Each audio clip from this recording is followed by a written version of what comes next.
We're back with another episode. All right. You ready? You can do the intro. Hello, ladies and gentlemen. Welcome to this week's episode of the Face Off with Fleming and Fowler. You know that's really loud. It's extremely loud. Jesus. Well, go ahead and press your little button. How's it hanging, everybody? Oh my God. You just blew somebody's speakers, I'm quite sure. Wake up. It's time. It's the best day. Wake your ass up. Wake your punk ass up. If you're hearing this on the day it airs, it is election day. Election day. Go out there. Election day. Vote your little ass off. Listen, let me explain something to y'all. We come on here and we talk shit. We are serious about voting. I am. At least I am. You know. I am. I voted. I'm serious. Alyssa, when did you vote? I voted on the last day of early voting, but I still did it. Where's your sticker? It's actually in my wallet. And I went with someone so they can vouch for me. Yeah. I've been harassing my family and friends and some of my coworkers, and I've literally had them send me their pictures and they're like, I voted. I promise I voted. We don't want to be talking about it on the podcast. Stickers look different everywhere. What do you mean? Have you noticed that? Well, I think it's based on your precinct. Oh, okay. Yeah, it's not like the flu shot sticker at the job. Yeah, I thought everyone got the same one. I was like, These people are lying. Because mine said, I voted in the presidential election 2024. Oh, okay. I think that's what it might have like the eagle and shit on Yeah. it. Yeah. Uh-huh. Here's my issue, and this is what I told Jessica because we went to the gym and then we walked to early vote together because I need an accountability partner. It's not that I don't want to do the things. Because we were going to end this podcast if she did not fucking vote. I know, and so I knew what the stakes were. Yeah. Voting is one of the most important processes in this country, right? And we have the oldest people fucking imaginable running it. Yeah. I'm not trying to be ageist, but I'm just saying from a streamline and importance perspective, it makes no goddamn sense. Why do you think that? Because it's just we work. First of all, I walked into this room to vote and I thought I was at work. That's the age of these people. I felt like I should be helping them get in and out of bed. They're all so goddamn old. They're all hunched over. Everybody else is at work. Well, I know, but I'm just like, helping. surely there's got to be a better process for this. And everything's taking twice as long to process in their heads, which God bless them that they're even doing this and donating their time. But I'm just like, okay, the lines are getting longer and longer. Yeah. I need you to just come on. It's not that hard. We're all here. We got it. I wanted to step in and be like, all right, you down here, you over here. They're trying to work computers they've never fucking used before. I think too, the process of voting has changed over the years because of the amount of fraud that happens or the claims of fraud, fake news, all that kind of bullshit. And especially with the recounts and stuff, I think they're really focused on taking their time to make sure that everything is done correctly so that their precinct doesn't go into these issues of litigation and then having to recount stuff like how Georgia did with the presidential election in 2020. I just noticed insane lack of prehension from almost everybody in there. They couldn't peel the fucking stickers. They couldn't give me the ballot. They hand delivered you your sticker? Yeah, but they didn't even do that in my precinct. The sticker they put when they print your name and then they have to put it on the sheet and then you sign it. Oh yeah. I'm like, my lord, just hand it over. I think that's just your precinct because we had to do an electronic signature. Oh really? Yeah. We did not have to do that. So I had to sign it first.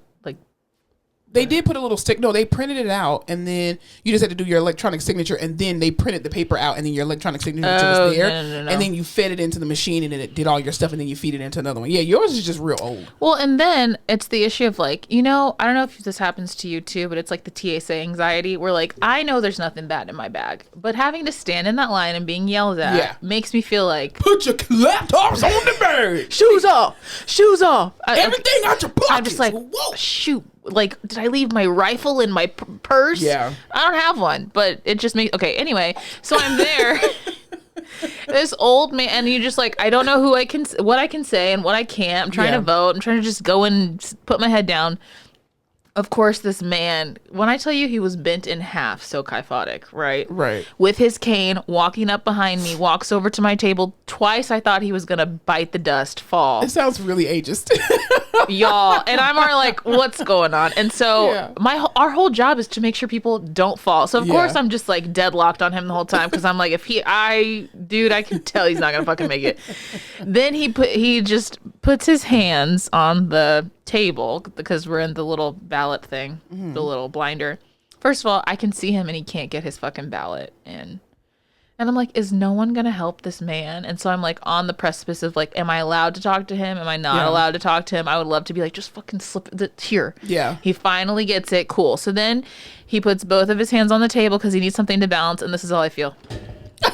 Okay, don't shake our table. The entire time I'm voting, it feels like there's a earthquake because he's so shaky. Maybe he has Parkinson's. I don't know what he had, and I just was like, I can't. Where did the young voters go? They're not here. They probably go on election day. It was a beautiful process. I'm glad I got it done early. Yeah. Everyone go out and vote. Absolutely. Like your life depends on it. Yeah, I've literally been threatening people, and I don't really care. You know, sue me. Who cares? I really haven't been threatening people. That's alleged. That's false Sounds information. A lot like That's fake news. people. No, I just really wanted to people to understand, especially those people in my life, to understand how important voting really is. And people love to say a lot of ignorant stuff about, you know, oh, my vote doesn't count. They're gonna pick who they want to anyway. Here's the deal: if your vote did not count, again, I continue to say this, they wouldn't be trying to burn ballot boxes. They wouldn't be burning ballot boxes. They wouldn't be trying to close polling locations. They wouldn't be trying to change the rules to make it more difficult for you to be able to cast your vote if your vote did not matter. And, you know, I had this conversation with one of my coworkers today. Because there are some people that I can have, you know, very adult conversations about politics and religion and stuff like that. There are some people that can't. It just shocks me that you have the mental bandwidth to have these conversations at work. I love talking about politics. As much as I don't like politics, I actually like talking about it because I like to hear people's perspective, because you really will get to gauge how people operate through this world with so much misinformation. Like, the average person is really dumb as fuck. Yeah. Like, the amount, like, I was watching this one video. I'm going to come back to my coworker, but I was watching this one video the other day about not Don Lemon. It was another famous guy, white guy. He was going around asking people questions about the election, who they plan to vote for, and da-da-da. So he was talking to this one young guy. This guy maybe had to be like in his 40s or whatever. And so he was like, yeah, you know, we're finally going to stick it to China with the tariffs. And he was like, do you understand how tariffs work? And he's like, yeah, when Trump gets in office, he's going to charge China for importing their stuff. And he's like, who do you think is paying the tariffs? China's going to pay them. Just like Mexico paid for the wall? Like, what the like? And these are the people that are going and voting in every election. And that's the scary part. So I was talking to my coworker, and he is like, late 50s, early 60s. Well, no, he's actually early 60s. And so I said to him, I was like, hey, did you vote? Are you planning to vote? Like, did you make a plan to vote? And he's like, yeah, you know, no, I haven't voted yet. He was like, yeah, I'll probably go tomorrow. But me and my wife, we were really not going to vote because we just don't want the lesser of two evils. And I'm just like, you realize that this is not a popularity contest. I get it. You have the popular vote, obviously. But but literally, the vote is determined by the Electoral College. No one cares that you like Kamala or that you like Trump. That's not what we're here for. This isn't like a Make-A-Wish, like, oh man, these two kids with horrible life-ending diseases are both trying to win this prize. We don't know who to vote for. Exactly. Like, that would be like a, damn, really can't vote, because that would break my heart. This is like choosing democracy or choosing a dictatorship. And then he even joked about it. He was like, yeah, did you see the stuff he said about the Puerto Ricans? And da-da-da-da. And I'm like, so why is it hard for you to make a decision on who you're voting for? Because they're like, but she's black and a woman. Ugh. When I tell you this country hates black women, if y'all don't hear nothing else I say on this podcast, the world hates black women. And especially intelligent black women who are emotionally intelligent, who know how to control their emotions, who understand the game that they are playing, and who play it much better than the average person. Like, y'all, I love being a black woman. I just do.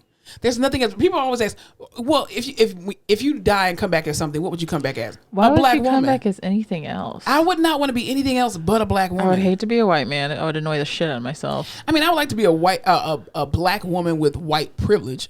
Sure. Yeah. That's great. Yeah. But no, to come back as anything else other than black, nah.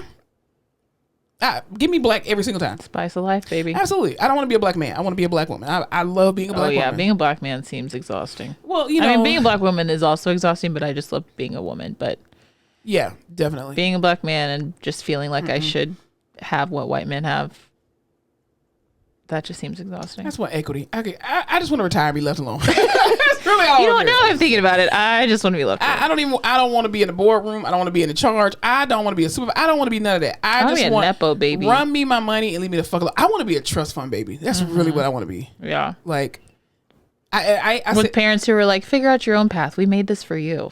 You know, I'll give you a small loan of $1 million. That's like my coworker and I were talking today, and I was telling her about. I was like, I really wish that our parents would have been given wisdom about finances and things like that. And I was like, I just want my dad to be in the military so I can get a GI Bill and not have student loans at this point. But I'm just like, my dad was like, man, fuck this country, I ain't doing shit.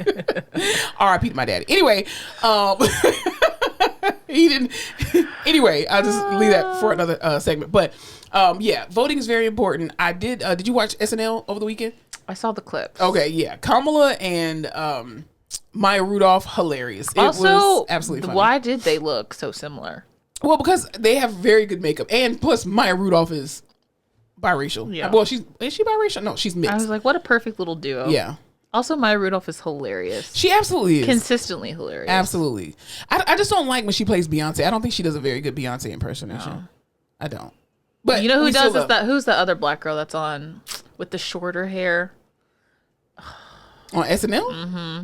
Her name's, I want to say Ego. Is that right? Is it the one who was just like AHAN? Sit down. Yes. Oh, okay. I like her Beyonce. Yeah. But SNL always has the best like depiction of people. Of course, nobody can top Tina Fey as Sarah Palin. So like good. That was classic. Alec Baldwin as Trump. So Melissa good. McCarthy as Sean Spicer. Like, I mean, it's freaking hilarious. And that's what hilarious. We need, laughter to bring us all together. We really do. We really do. Also, too, y'all be safe when y'all go out to these polls tomorrow. For those that didn't participate in early voting in your particular cities or states, y'all please be careful. People are going to be out there being ignorant. I did see some clips about some poll workers that were, you know, exhibiting or poll workers is just the funniest thing to me. Election poll workers. They were subjected to violence, unfortunately. People coming in volunteers. Y'all need to calm down. That's what I'm saying. Like, some people get paid. Some people, most of the people I think are volunteers. And I'm just like, you know, they're trying to help save democracy, literally, and people are being just belligerent and just stupid and going in there wearing, you know, paraphernalia that represents, you know, both either side. And here's the deal, y'all. If you didn't know, let me help you understand. You cannot go into a polling place, okay, whether it's for your local election, a presidential election, you cannot go in there with paraphernalia from either side. That means a hat. That means a scarf. That means a pin. That means a button, a shirt. Painted on your chest. You cannot, even a button, a sticker. You cannot go in there with paraphernalia from either side. It's a neutral zone. It's a Switzerland. Literally. No media within 100 feet. No. No active, what is that? Not polling. What is it? Campaigning, yeah. There's rules to this shit. It's a safe space. I love the Philadelphia DA, though. He came out and gave a press conference. He was like, yeah, for those of you that like to participate in militia and, you know, you want to try to go and intimidate people at the polls tomorrow, he was like, you're going to F around and find out. He was like, our handcuffs are ready and we have plenty of jail cells. Y'all just need to freaking cool it. Cool your jets. Seriously. Even some men who I've heard, you know, in the social media zeitgeist about how some men are like, oh, well, yeah, I made sure that my wife got a mail-in ballot so that way I can control her vote. And I'm just like, you sound dumb. Y'all are actually insane. Yeah. Why would you marry somebody who has a different political view than you do? I could do that. I could for sure, as long as they were like, you know, normal and open-minded and like could have discussions about whatever they vote, you know, but not like a dictator of my marriage who was like, you have to do this. Da, da, da. I think it's very hard, but I know a lot of couples that do it. I think it's easier than religion. Like, yeah, I was religion. Definitely. Yeah. Yeah. Do you think you could do it? No, yeah, definitely not. Think you could do it. I'm very headstrong. Yeah. Well, yeah, some people are. I'm not. I'm just like, whatever. You're easily persuaded? Yes, but also just shit doesn't, like, you can believe whatever the fuck you want. No, you can believe whatever. I agree that you can believe whatever you want. I just feel like, to me, it's unequally yoked. Like, if you are voting for a candidate, let's just say like Hitler and Martin Luther King, right? Well, that's not fair. Right, I'm just saying. If I'm married to you and you're telling me that you're voting for Hitler, that's that's a huge problem for me. Like, we're not gonna be able to get past that. Yeah, but different. Okay, what I'm trying to say is, no, you're I not. know I use an extreme. You're not wrong, and right now is extreme. I would like to say, in like a very general sense, marrying someone with different politics than you is fine.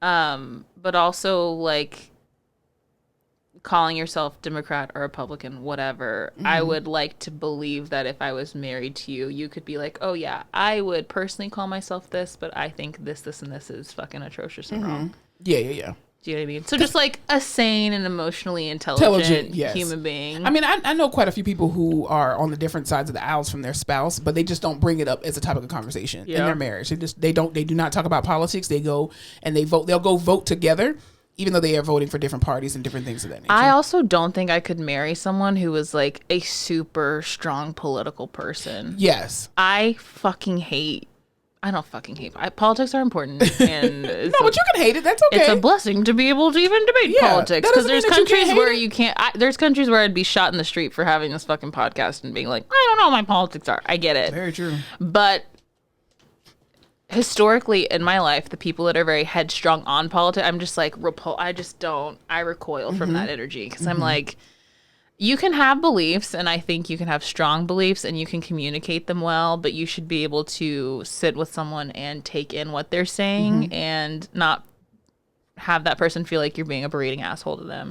And that's one of the reasons why I like talking about politics to other people, because especially people who have a different viewpoint than I do. Because my allergies are going crazy, y'all. I'll cut my grass over the weekend. Because of the fact that you really get to see how people think. And at the very basis of it, a lot of us really think the same thing. Well, I won't say that. A lot of us have the same goals in life, which is to live a full and healthy life, for our families, our children to live full, healthy lives, for us to be able to afford our lifestyles and just be free and happy, right? At the very core, most of us want that at the very core. Right. We have a different route of how we go about doing it. Right. And I think along the line, when you have that emotionally intelligent person, or just a person who comprehends what you're saying, you're able to sometimes not necessarily change their mind, but kind of scatter some of the misinformation that they have. And then they're able to teach you as well, too. So I think you have to be teachable, especially in those moments of having difficult conversations, even about politics and religion and stuff like that. I don't have conversations with my patients at all about politics or religion. 0%. It's the worst. I have mastered the anyway, that's crazy. Yeah. Wild. I have patients ask me, so who are you voting for? I'm here for physical therapy. Also, I don't like that question. You don't? I don't like being asked who I'm voting for, because the whole point is to get people, like, I feel like if you provide that information, then that is up to you. But who did you vote for? Because also no one's ever like, oh, great, if you tell them the person that they didn't vote for. There's always fucking something to say. Oh, yeah, of course. Also, the whole anonymity thing is why they do it so everyone will go out and vote. Like, you need to just go out and vote. It's important to do. So you don't need to be telling, like, if you don't feel comfortable telling people who you're voting for, you don't have to. I don't know, just something that's just like. Because some people do it maliciously. Yes. Yeah. Yes. So, I mean, I never I'm very mind protective of people who are being fucking talked shit about assholes to their face after we're just like, please just go out and vote. Yeah. Then, to me, and you were right saying, like, you can vote for who you want, but if you vote a certain way, don't fucking be around me. Which is totally 100%. Yeah. But we can't, like, everyone's out here doing this. Please go vote. Everyone go vote. Da da da da da da. And then if they don't vote the way you like, then you're just talking shit to them. So you can't have it both ways. Yeah. But it's some people who say, like, if you vote for the person that they voted for, and they're like, oh, who did you vote for? Well, I voted for Kamala. Oh, awesome. No further questions. It's like, if you say, well, I voted for Trump. Well, why did you vote for Trump? And it's like, I can't because they wanted this. to. Yeah. It's like, because they wanted to. But of course, this is a stranger on the street. Now, obviously, if you have a close relationship with this person and you're just like, okay, I just really want to understand why you vote for a person who stands for this, and do you stand for that? And again, I think sometimes when you peel back the layers of intelligent people, people who are emotionally mature, some of them vote for certain things like, well, I felt the economy was this when he was in office. And it's like, well, do you understand why the economy was the way that it was when he was in office? Well, yeah, because of this. Well, actually, let me direct you to some facts. No, I'm talking about the busybody people who are just like, who'd you vote for? Oh, I'm like, we don't know each other. I don't even talk to you. Don't ask me that at work. I mean, a coworker can. I'm cool with that. But a patient, I'm not, because that opens up a window to a whole debacle, and then you're not going to do physical therapy. And my clock is still running either way, and I'm still charging for self-care. Like, I'm just education, patient education. Because if you want to spend your PT time talking about the politics, then that's fine. It's your time. But just know and understand, I'm still charging your insurance. I'm kidding. I'm not doing that. That's fraud. Anyway, but yeah. So y'all, please go be safe out there tomorrow. Hopefully most of y'all have already early voted and taken advantage of that. And don't abuse poll workers, please. Just don't do that. Yeah, first of all, they probably won't survive it. Second of all. Yeah. I could never be this is why I could never go into politics. I would be cussing everybody out. I absolutely would cuss everybody out. I'd be exposing all kind of secrets, the map to Area 51. I couldn't do it. That's why you're here. Yeah. And not there. That's why I just talk about it. And I vote. Anyway, how was your week this past week? We just got right into the show. My week was fine. This time change, for some reason, is kicking my ass, even though it's the good time change, not the bad time change. Yeah. We fell back. We fell back, but it's just, it's the darkness. Yeah. It's getting to me. But the darkness at like 4:30 p.m. Yes. But last week I had a really good week. I felt very like, I don't know, you know, when you just have like you feel like you got the good energy around you, the good angels surrounding you. My energy was up. My vibes were up. Yeah. I felt good. That's good. A little bit of a backslide this Monday, but that's okay. I've decided today we're doing backslide on? Not backslide. I'm just not at the high that I was last week. Oh, I was you need to repent to Jesus. What you backslide for? We're doing affirmations in the morning. Today's affirmation was, I'm good and getting better. Okay. So, did Audrey make this one? No, this was me. Because hey, listen, vibes are on the floor. Listen. Morale through the ground. Inhale. Yeah. I was like, this place isn't fun anymore. And Gary was like, yeah, that's your job. And I was like, damn it. I'm telling you, being an adult is just going to working until Friday so you can get a reprieve to no longer be there. I put on Aretha Franklin Respect. I got up. And you got none. And I got none. But boy, did I said, let's just shake it out. Yeah. Have a little Grey's Anatomy dance break. Very true. But you know what's crazy though too? Like I think we as healthcare clinicians and just people in general, we have to remember that during these time changes and especially during the holidays, the weather is about to change, you know, kind of, you know, depression sets in and whatnot, because it is darker earlier. You got to get your vitamin D in. Yeah. You got to get your vitamin D in because that's the quickest way to get depressed is by lack of vitamin D or vitamin D also deficiency. Also a huge link between low vitamin D and cancer. Very true. So get your vitamin D. Get your vitamin D, definitely. How was your week? My week was actually pretty cool. Not too bad. I went to a Chinese restaurant. No, actually, I haven't been able to find a good Chinese. I haven't been able to find a Chinese restaurant. Period. Here in San Antonio, it doesn't exist. Yeah, I just don't feel like the Chinese restaurants are the same anymore. Like there was a place called Super Dragon back in South Florida. It was amazing. It still exists. The owners are not the same, which the food is not the same. And so we grew up with them and their children. We were all in school together and everything. And then one day we ordered our, simple number 4 and number 8, and we went to go pick it up. And we were like, "Hey, where is the people?" And they were like, "Oh, they sold it to us." No, never again. Not the same. They didn't even say goodbye. Anyway, those people know who they are. But my week was good. I actually went to go get some blood work done. If y'all haven't in a while, please, I admonish you, go and get your blood work done. Go and get your complete blood count, your comprehensive metabolic panels, your lipid panels, hormone, get your thyroid checked, get all that stuff checked out, especially because we're going into the holiday months and whatnot.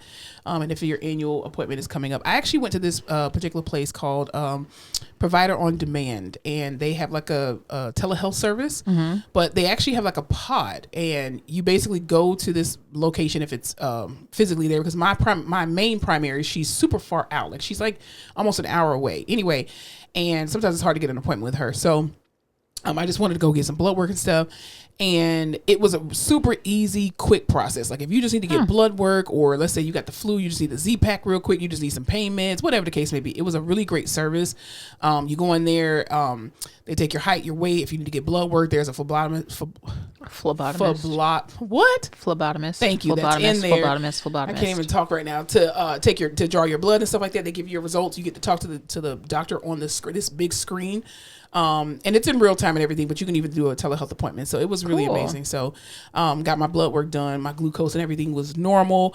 Speaking of normal. Or speaking of glucose, rather, November is National Diabetes Month. Y'all make sure y'all go and check your glucose levels, your A1C. Your A1C is super important, y'all, especially for those girlies out there, again, who suffer from PCOS, insulin resistance, all that good kind of stuff. Just make sure y'all are, checking your levels because you just never know. But other than that, my weekend was actually pretty good. I cut my grass, which is why I sound like this now, because as y'all know, I'm allergic to everything outside. So my allergies act up, so that's why I sound kind of like a man. Act up, you can get smacked up. Act up, you can get cashed up. What the fuck did she say? I have no clue. Act up, I have you no can clue get... what you're talking about. I definitely have no clue what you're talking about. Speaking of what we did over the weekend, Halloween was last week. Ooh, spooky. What did you do for Halloween? I handed out candy.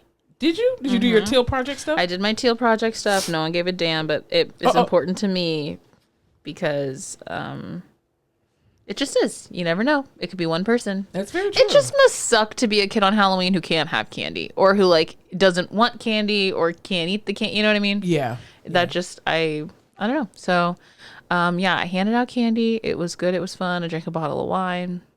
Very spooky. During the candy give out? Also, yes. That's awesome. But yeah, what about you? Did you hand out? I did not. I forgot about it. First of all, for this month, buying other people's kids candy is not in my budget this month. Ooh. So I did not do that.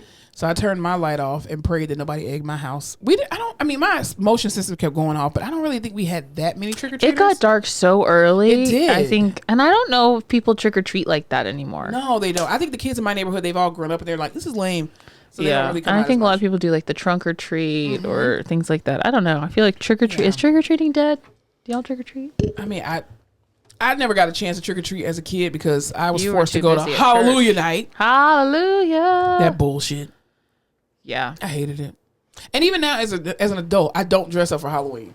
I'm so traumatized. I don't dress up for Halloween. I love Halloween. And it's just candy. God damn, we didn't even get candy. Anyway, I'm putting my trauma back in. Well, that's okay. Yeah, it's not, but we're working through it in therapy. Anywho, anyway, what were you telling me about going back to school? Something about with your patient with going back to school. Oh, I was telling you, my patient who is 74. She told me she went back to school to get her bachelor's at 59 because she was tired of making minimum wage, and so she got a degree. 59. 50. You couldn't pay me enough money to go back today at 40. I would go back if someone was like, "We'll give you a stipend." What would you go back for? Literally anything. You don't have an actual degree that you want to go back for? Not particularly. Okay. Maybe business degree? Here's the thing. I guess it's a no. Actually, so according to my natal chart, I'm good. I would be good with other people's money, like investing other people's money. Yeah. Maybe I just haven't found something that I care about enough, but I don't give a shit about business or numbers or any of that. Yeah. So it would have to be something I gave a shit about to do business school. Anything with numbers, I would really have to care to go back and do it. Yeah. But yeah, I don't know. What would I go back? I don't know. If someone tomorrow... Just don't go back to get your OTD. Don't do that. No, I don't think I would do that. Unless someone wanted to pay for it, and then I would do it. To me, that's just a waste of money. You're not going to get paid anymore. I know. As an OT. I just liked school. And the OTD is just the doctorate in what? Doctorate in occupational therapy. It's my allergies. I would like to teach though. Really? Yeah. Occupational therapy? Mm-hmm. And I have to have a doctorate. Do you? Yeah. Unfortunately, yeah, you do. Yeah. But I don't know. I'd go back to school. Someone was like, "We'll give you a stipend and we'll pay for it." I'd be like, "Sure, why not?" I really wish that they had a program. Well, they did have a program. I wish that I would have taken advantage of it. There was this program when I first graduated PT school. Not graduated PT school. When I moved to Texas, there was this program in California that was trying to go from DPT to MD for family medicine. And it was a 2-year program. but you had to move out to California. They gave you a stipend and everything, but you had to live in California for 5 years after you finished in order for them to pay for you to go to med school and stuff like that. And I'm just like, I would never want to be a family medicine physician. That is the most boring fucking. But I'm not trying to yuck a yum. You could have been one of these little pod motherfuckers. Yeah, no. Making all that money, just like getting on your little Zoom. You want what? You want how? Nah. Yeah, no, my aunt said family medicine's awful. Yeah. Are you dealing with colds and flu and referring people? I'm good. No. But good for her. I don't know that I don't know at what age, because this is what I would like to do. Sorry, that was a glitch in my own brain. I would like to take like fun classes. I was just talking to my aunt about this, like community college classes, just fun somethings. Just a fun class. Maybe to do what with? To just take it? Just to take it. Oh, okay. Like a Spanish class or... We both need to do that. Yeah. Me more than you, because goddamn, my Spanish is fucking horrible. Claro que sí. But yeah, just... Dolor?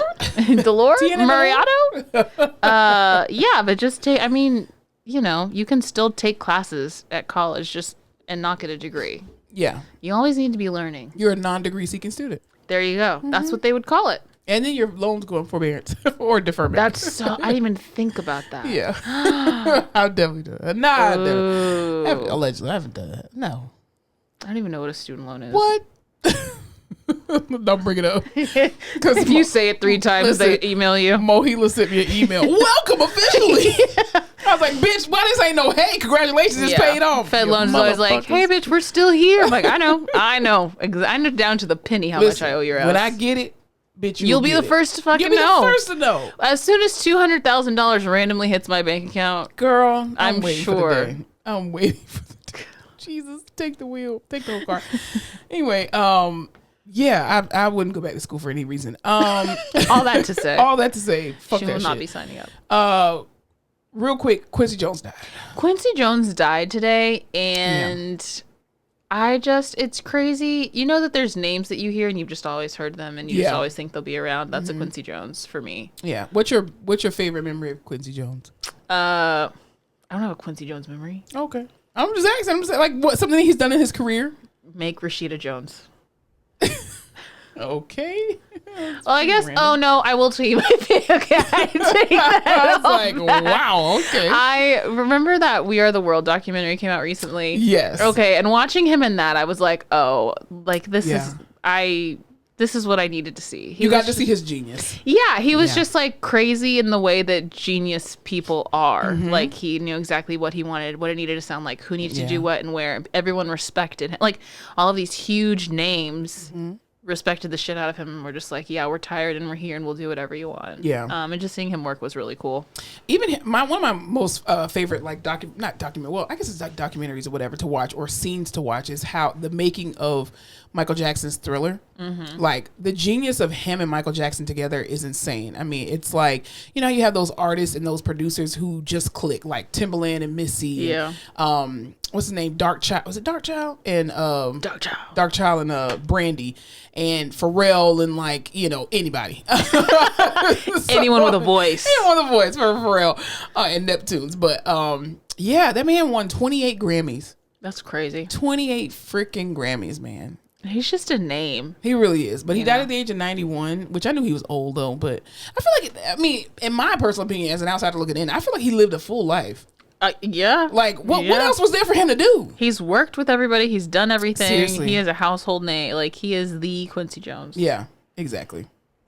Man, so R.I.P. Yeah, to him and prayers out to his family as well too. I'll tell you also prayers up to, speaking of voting, as we talked about, prayers up to all the women out there, and especially in these states that have complete abortion bans. Fowler and I, we live currently in the state of Texas, and where there is a absolute abortion ban. And where physicians, OBGYNs can get prosecuted as well as other physicians if they assist in abortion care. And unfortunately, there has been a rise in the number of deaths among women, really of all ages, childbirthing ages, where people are having miscarriages that are not complete, who are hemorrhaging out. They need, yeah. Exactly, and not getting the care that they need. And people basically saying that they're not dying enough to actually get care. People who are going in comas, and it's just really sad. It's really, really sad. So there was an 18-year-old actually that recently passed because she had an ectopic pregnancy. And of course they were just like, nope, the baby's still viable. The law, not the actual physicians themselves. But of course they couldn't do anything. But anyway, so yeah, I gotta get out of the state. All I have to say, I gotta get out of Texas. Anyway, we want to talk about real quick, TGI Fridays. Do you like TGI Fridays or Chili's? Absolutely fucking not. God damn. Something about me, I hated TGI Fridays. What? To me, Chili's and TGI is the same. No. Chili's is, no. What's the difference? Chili's is in a lane all to themselves, okay? They serve the same food. No, they do not. TGI Fridays. I don't even want to say it. I don't even want it to roll off my mouth. Chili's is a safe space. Chili's is a triple dipper. Chili's is a Presidente Margarita. Chili's has stock in this company? I should. I get texts every day. Oh my God. TGI Fridays is like Walmart, Dollar Tree, Dollar General. Where you're like, I'll go there if I have to, if there's something I need. It's not like the end of the world, but I would never just make a plan to go there. Chili's, I got a text today that was like, can we go to Chili's? I'd love to go to Chili's. I'm telling you. To me, they sell the same shit. No. You are very passionate about this. I'm upset that we're having this. I'm upset that we're even having this conversation. Okay. Chili's is a mecca. Chili's is a safe space. Chili's is Chili's, please sponsor this podcast because clearly Fowler is Chili's intrigued. is a hallmark. Chili's should be respected. Chili's has got a lava cake and a triple dipper. Okay. Okay. But TGI Fridays does have good frozen appetizers to make it home. Like the potato skins. I like the potato, but not the loaded ones. The jalapeno poppers. I hate jalapenos. Okay. They have mozzarella sticks. They have, fried green beans. Those are good. I can't believe spinach, you compared Chili's to TGI Fridays. I don't really know the difference, TGI Fridays and Applebee's is more the same to me. Okay, I like Applebee's. Okay, that's just... To me, okay, here's the thing. TGI Fridays, Chili's, and Applebee's are all the same restaurant. They just have different names. Okay. They all look the same. They have the same colors. We're just going to have to agree to disagree. I'm just saying. Chili's is so great. Either way, TGI Fridays is they filed bankruptcy. You know what? You know what Chili's will never do?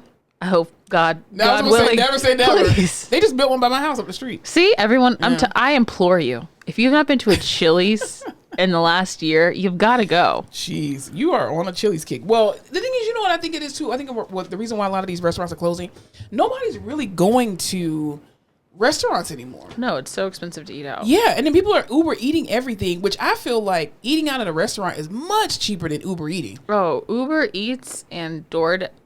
What is that? Yeah, and DoorDash. It's rain. Oh. Yeah. Uber Eats and DoorDash are insanely expensive. Mm-hmm.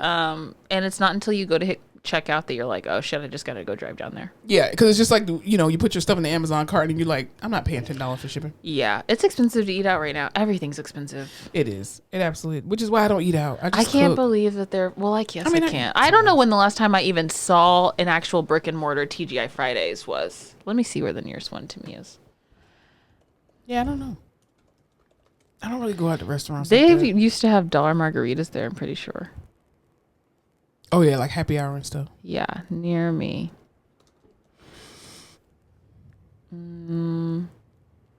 There isn't one near me. Closed. Forever. Permanently. Yeah. Damn. Okay. Well, that was fun. Well, you know what? I wish them the best. Do you remember when Chili's... There literally isn't one over here. Do you remember when Chili's put out on social media that they were closing so that more people would go to Chili's? That was great marketing. That was great. That was and it worked marketing. Because guess what my happy ass did the next day? Went there. See? I said, oh no, the Chili's. You kept them open. That's just like Twinkies. They were like, they're going out of business. Remember, Hostess was like, Twinkies is going out of business, blah, blah, blah. And people legit went and bought as many Twinkies as they could, and they saved Twinkies. Yep. And I only remember that because one of my classmates, she was like obsessed with Twinkies. And I was just like, Twinkies are fucking disgusting. I do not like a Twinkie. No. I like a Hostess cake. What are those, Ho-Hos? Yes. I like a Hostess cake, but not the Ho-Hos. The whole okay, I'm not even gonna say it because I know somebody gonna clip it and make it sound nasty. I don't like cream filled stuff like that. I'll give that to you. Except for oatmeal pie. I guess I do though, because I like a jelly donut. I like a ho-ho. I hate those. I don't like cannolis. I don't like any of that stuff. Oh, I love a cannoli. Fill it with cream. I'll fucking eat it. Swear to God. No. Swear to God. No. It only gets better. Not at all. I don't like a stuffed crust though, like a cheese filled crust. Okay, I love those. I love stuffed crust pizza. Okay. That's really good. Why do we always end up talking about food on this podcast? Anyway, next subject. Jaywalking. For those people who live in New York, jaywalking will no longer be a crime in New York City or in the state of New York as of February 2025. Okay, why the good. fuck is jaywalk? I don't even understand why jaywalking is a real crime. I don't know, but it's stupid. And I remember being in Austin. It's a huge pedestrian city. Like people are fucking walking. Yeah. And it was always a joke. Much like New York. It was always a joke, like, oh, jaywalking. But they would fucking arrest people for jaywalking near campus. It's so stupid. That's the dumbest thing. I get it, safety, but like, I don't know. Pedestrians always have the right of way. So why is jaywalking even a thing? Yeah, as long as I'm being safe-ish. I guess you can't be safe if you're jaywalking. That's the whole point. Well, technically, you probably should be arrested for jaywalking because you got hit by 2 cars. Isn't that right? I got hit by 1 car. 1 car. Okay. Thank you. Yeah, sorry about that. And I wasn't jaywalking. You don't know what you were doing. I don't know what I was doing. But you still can't hit me no matter what I'm doing. You're not supposed to be able to hit someone with your car. I know that I'm in the middle of the road, but you can't hit me. Yes, I can, bitch. That's illegal. How about that? That's called manslaughter. Oh, gosh. Well, good for them. Way to go, New York. Yeah. Well, speaking of manslaughter, what were you talking about the Young Thug case? That wasn't about manslaughter. I'm just saying court, whatever. I don't know what the hell is going on in Atlanta and what these lawyers are doing, but this man, Young Thug, maybe you've heard of him, Jeffrey. Is that his name, Jeffrey? His name is Jeffrey. I think this was like, they said it was like the longest running trial. Yeah. He's been on trial for this RICO case in Atlanta because he is a part of this like YSL rap group that they are alleging is connected to the YSL gang, connected to the Bloods, and have, murdered people and done nefarious things. This is all alleged. So he was, what is it called when they say you did this? And you said, no, I didn't. He was charged. Thank you. Wow. You should be a lawyer. Charged with a bunch of shit. My godmother keeps telling me. And the max sentence, if he had gotten the max sentence for all of the charges, it would have been 120 years in prison. God. He pled guilty. He took a plea for some stuff. He pled no contest to some stuff, like the RICO case, which like RICO that's like the big bad shit. That's like what Diddy's getting charged with. Right. Because RICO is a bunch of shit. RICO is like, you used power, money, influence to do a bunch of horrible shit to people, and that's wrong. Organized crime. But we're gonna name it something really cool. Yeah. RICO. What does RICO actually stand for? Racketeering. Goddamn. Crime organization. Racketeering. Oh shit. You have a computer. I feel like I'm on Jeopardy. Racketeering. Incorporation. I don't know. Shit. RICO. Racketeering, influence, and corrupt organization. Dang it. Anyway, all that to say, his lawyer, who was like the top criminal lawyer in Atlanta, this man. I wonder how much his retainer is. That's what I'm saying. That's what I'm fucking saying. And he just looks like he looks like he listens to Young Thug's He looks music. like he bathes in money. Absolutely. He was also a marathon runner, which I think has a lot to say about his personality. He's run like 6 marathons during... He's persistent. Yeah, exactly. Crazy people run marathons. Anyway, this man got his Young Thug's charges reduced down to 15 years probation from 120 years in prison. And he got released that day. Yes. For time served. He was in prison for what, a year? For time served. So he was supposed to serve like whatever. They said, we'll call it time served. You have to be on probation for 15 years, right? So you can't come back to Atlanta for 10 years. You can't live here. You can still make music, but you can't make it with any of the people that were named, I think, in this trial that we connected you with. I think he can keep his passport. He can still work, so he can still, like, I don't know if it's Gunna. He can come to Atlanta for work stuff or like family events. Music. He can't like actively promote any kind of gang affiliation. Yeah. And I think a couple times a year, maybe 4 times a year, he has to do like an anti-gang, anti-gun, some kind of project rally, whatever. Are you kidding me? I just don't understand, like, That's insane. And I get it. It's a cycle, right? We understand it. That's all you know, right? But I just feel like for these rappers, you all have made it.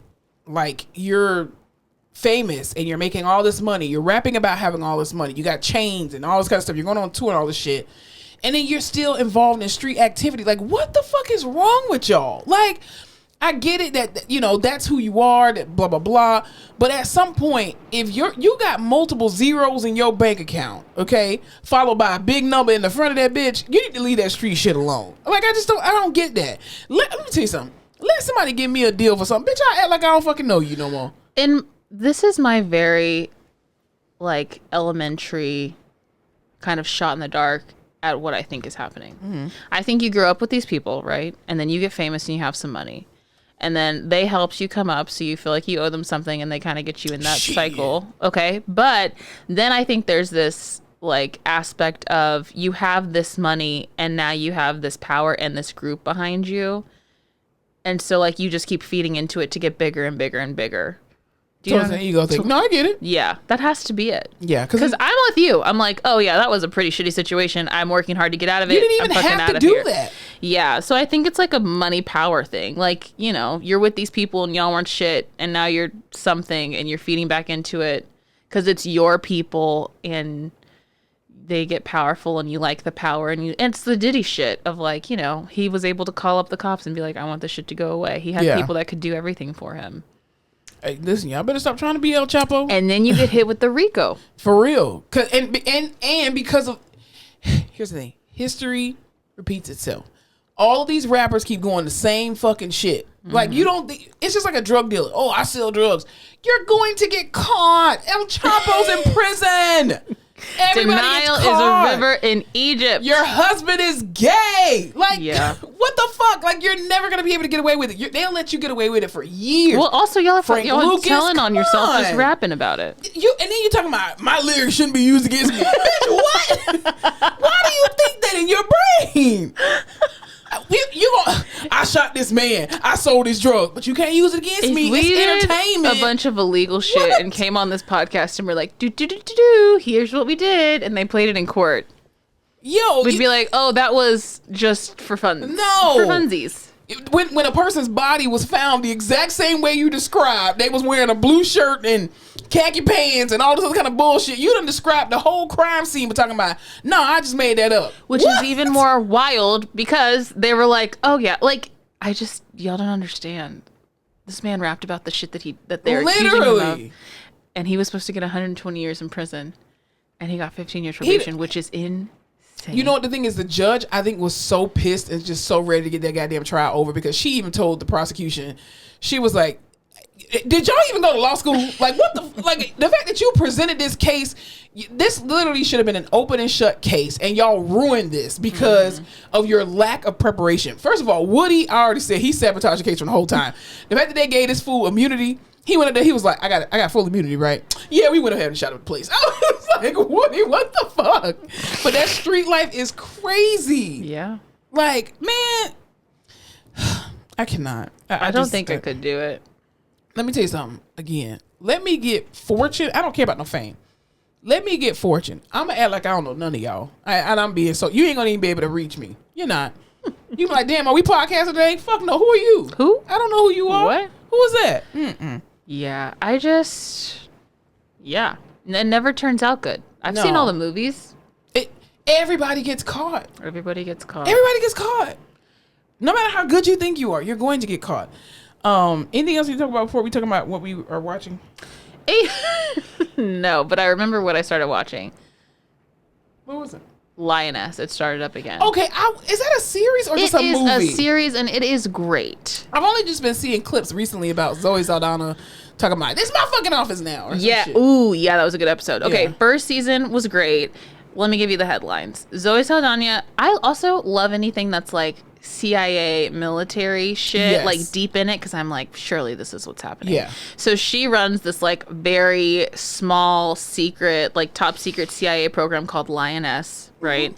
And they take these like badass women and they stick them into like, I don't know if there's some, it is raining. It really is. There's some like Middle Eastern terrorists they want to infiltrate, they'll stick these women in there to become friends with the wives and the girlfriends and learn all this information. So then when they're ready to go and attack or make a plan or something, they have all that intel and whatever. She runs the program. Oh, okay. So the last season, which Morgan Freeman's in it, first of all, with a full bald head. And this is only 2 seasons, right? 2 seasons. Okay. I can get so Nicole Kidman's in the first season, her face looks whack. I don't know if her Botox was off or her filler hadn't settled or she got too much filler. I don't know, but she looked funky the whole season. Couldn't get over it. Filler has since been dissolved. She looks great second season. Perfect. First season was great. Second season's back. I 10/10 would recommend watching it. If you like any kind of military, CIA, ops, if you've ever watched Zoe Saldana and been like, I kind of like her, I would watch it. Yeah. That's what I've been watching. What have you been watching? Still on Grey's Anatomy and Equalizer, of course. But I actually watched the new Megan Thee Stallion documentary that came out on Amazon Prime. If y'all have, a chance or time to watch it, it's actually a really good documentary. It kind of depicts her life. She's talking about how she started in the industry, the influence of her mom. Flash flood warning. Not on my side of town. How her mom pretty much ran her entire career and everything, and then how unfortunately her mom passed away. Her dad also passed away when I think she's in the 9th or 10th grade, but then her mom passed away as she was on this amazing trajectory of success, and how pretty much what I got from the whole documentary was what happens to your life when you don't deal with grief.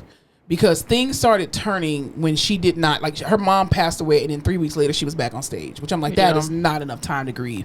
And it also talks about the case of, Tory Lanez, how he, shot her in the foot and how he got convicted of, I don't think he got convicted of shooting her in the foot. He just got convicted of the gun charge because he was he was already on parole. So he got sentenced to 10 years and everything. And she was talking about her relationship with Kelsey and just how she was pretty much alone during this entire time.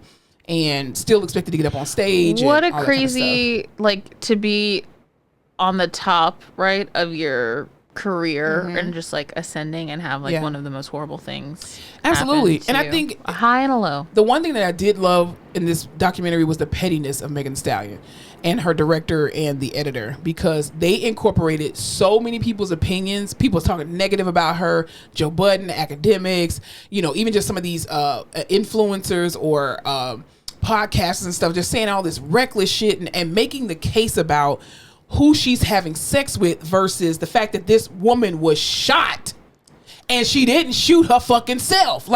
Nobody, Kelsey, Tory, the damn security guard, nobody ever said Megan shot herself. That was a fact, that Megan did not shoot herself. But the fact that they tried to make her out to be this villain, oh, well, she lied about this. First of all, she lied to protect her friend and said, I just stepped on some glass. And then they exposed it and said, no, bitch, you got, bullet fragments in your fucking foot. And so when they came back with the results of that, that's when the DA decided, or the state decided, hey, we gonna press charges. She still never pressed charges on Tory Lanez. I really want people to understand. This is what I go back to with facts and statistics and information. Megan Thee Stallion never pressed charges on Tory Lanez. Okay? She never pressed charges. Once the cops are called, baby, it's out of your hands. It's out of your hands. There was a whole fucking helicopter. And I can guarantee you, she was coming from Kylie's house. Kris Jenner had her hand in that shit. Well, the thing is, I don't know about that, but the girl was in a bathing suit and they were inebriated, allegedly, whatever. But somebody shot this girl and it wasn't herself. In Calabasas, y'all thought they were gonna let that shit fly? But also, too, you were on parole. Or probation or whatever them P's are. Shit, either parole or probation, goddammit. But you weren't supposed to be having a gun. And the fact that you had a gun, that's why your ass in jail now. But it was just the fact that, again, going back to what I said in the very beginning of this podcast, the world hates black women. The fact that this young lady could literally be shot and is a victim of gun violence.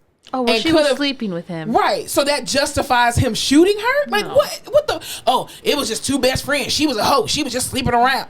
What the fuck does her sexual history have to do with the fact that she was shot in her fucking foot? What if the gun she would have been shot in her head? Would have been better?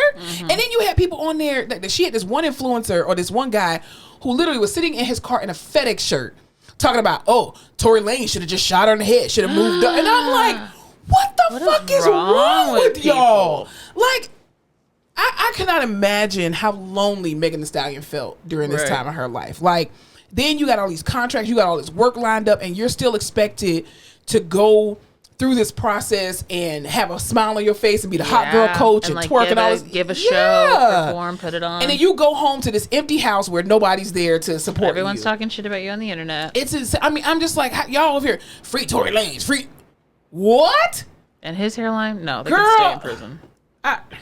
I can't take it. I just can't fucking take it. Daystar is right where he needs to be. Exactly. And Kelsey ass should have been in there too, because you can't convince me she didn't have a hand in that fuck shit. But anyway, because the fact that you felt that you needed immunity was insane. Then you came and changed your whole story. If you're I don't care who this man is or if y'all had any kind of relationship, the fact that you're my best friend, I got shot and you're talking to the motherfucker who shot me in private. On the prison phones where it's recorded, you idiot.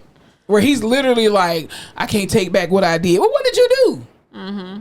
You clearly did something. That would piss me right the fuck off. Yeah, and I mean, she was talking about how her dad, he was in jail and got out of jail when I think she was like 7 or 8, and he used to always tell her, everybody that grin ain't your friend. And so the fact that this man again came up to her in the moment where she was really grieving her mom, and they bonded over the fact that they both lost their moms. I'm just like, to me, the whole documentary was a testament to what can potentially happen in your life when you don't deal with grief. She took accountability for allowing people to come around her that shouldn't have been around her.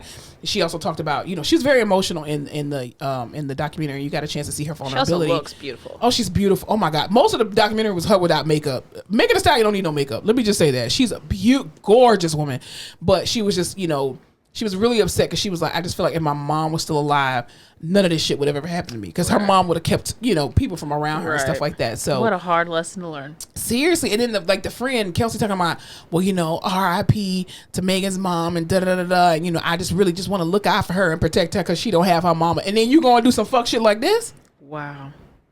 And then people were talking about, see, she lied to Gail. First of all, I would lie to Gail too. Don't nobody give a fuck about Gail. Gail is not the goddamn judge, okay? She wasn't under oath. She didn't lie on that goddamn stand. Court of public opinion. Exactly. And then Megan Thee Stallion, she was like, yeah, I lied to that bitch. She was like, first of all, she wasn't even supposed to be asking me no shit like that. And she's like, what the fuck does that even mean? What does my sexual history with a person even means at all? There is no justification for shooting that girl in her fucking foot. Ooh, I want to watch it now. It was really good. It was really good because it gave you an idea too of like her struggle, even in the music industry, coming up. And she was talking about how she performed everywhere. She performed in bars, at school events, everything. She was just trying to get her name out there in Houston. And then once she kind of got this momentum behind her, everything just took off. But then as soon as everything took off, goes her mom passing away. So it was just... Well, I just want all my friends to know that I would be an amazing friend to a famous person. I would never do any of the things that Kelsey did. So if any of my friends want to get famous, I think this is the time to do it. I think if one of my friends was really famous, I wouldn't want to go anywhere with them except for out to eat. I don't want to go to parties. I don't want to do any of that shit. I would go everywhere and do everything. Of course you would, because you like to go out. Yeah. Just give me the money. I'll take care of the home front. Give me my money. Just give me my money. I don't need to sit at courtside at the games and all that kind of shit. Not my number one aspiration, but if I had to pick one of my like top 3 daydreams, like where I'm just like, I sit back and I think this could be my life. It's like best friend to a famous friend, where in all the like Getty images you pull up, you're like, who the fuck is this bitch that's always with her? And it's me. And no one needs to know my name or who I am or anything about me. But I'm just always bitch who's like 2 people off from the main person in the picture. But I love that. Nah. You just want to be invited to dinner? I just want to be invited to dinner. You know who I would be? I would be like, what's her name? Whitney Houston's. They were rumored to be lovers. What was her name? But she held her down, but people knew about her and knew that she existed. You just didn't see her.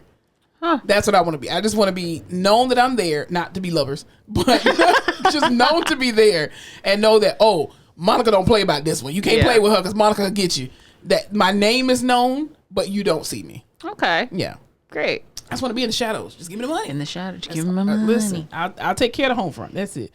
But yeah, it was a really good documentary. I want to watch it. It was very sad. You will cry on the documentary because you just see her being vulnerable and just seeing her things from her perspective because, during this whole process of the last couple of years, she's really tried to refrain from talking too much about it. And people have villainized her. I mean, they've made whole think pieces about it, villainizing this girl. And I'm just like, this woman was shot. Yeah. I don't care if it was her pinky toe. I don't care if it was a grazing wound. Because it very easily could have been her life. Exactly. She literally could have lost her life if the gun would have went further up or down or whatever the case may be. And the fact that, again, there's, it's a story about betrayal as well, too, from these two people who you trust. And, it was crazy. But it was a really good documentary, though. Nice. Very good documentary. That's pretty much all I've been watching. Okay. And Grey's Anatomy, of course. Of course. Anything else we need to talk about before we get out of here? No. Cool beans. All right, y'all. Again, today is election day.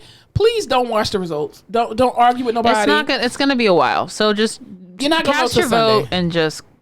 You're not gonna know till Sunday because Georgia, they just had some bullshit going on where 3,000 mail-in ballots did not even go out, and they had to a judge had to force them to express it out allegedly. But anyway, just Sunday you'll know. You'll know. Do your job, cast your vote, sit back. Absolutely. Don't engage in these bots online. Don't engage in conversation. Just don't. No. When you go on the line to vote, put your headphones on. Don't listen to nobody. Don't have no conversations in the line. Don't ruin your opportunity to let your voice be heard. Go there with the intent to vote and leave and take your ass home and make it there safely. Okay? That's all we're going to do. Anything else? No, that's all it. right. Well, thank y'all so much for joining us for another episode of The Face Off with Fleming and Fowler. We really appreciate it. Y'all have an amazing week on purpose. Y'all remember to spread love. Spread light. And don't forget to laugh your face off.